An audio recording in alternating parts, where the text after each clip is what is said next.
یەکێکە لە نەخۆشەکانی نەخۆشخانەی سۆزی دەرونی کە فێری چەندین کاری دەستی بووە.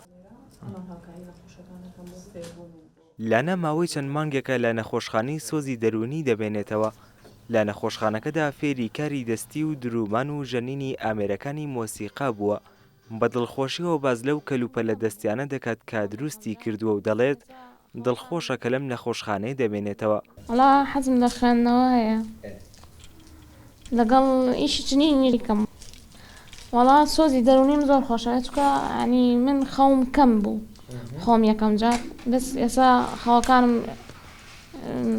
لەخوا بەزابێ ڕەواوەتەوە. نەخۆشخانەکە تایبەتە باژنان و لە ساڵی 2009دا دروست کراوە.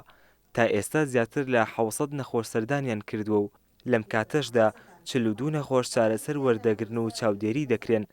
بەشێکی زۆریش لە نەخۆشەکانی ئەم نەخۆشخانەیە چارەسەر کراون و ڕادەستی کەسوکاریان کراونەتەوە. ئێستا ئێمە دوو قاوشمانەیە، هەر قاوشی یەک 20 نەخۆشمانی، قاوشی دووش 22 نەخۆشمانەیە ئێستا لەم کاتا لە نەخۆشخانەکە. ئەو نەخۆشخانەی کە ڕۆکەن ئێمە عالێ لە قەلبەلایانی کەمەوە وایان لێکە مستەقر ئەبێ حاڵەتی دەرونیان لەو کاتە ئێمە یانێرینەوە. زۆر جار وایان لێت حاڵەتی دەرونیان خراپ بێتەوە بۆ جاری دۆمەیانێنەوە بۆ ئێرە.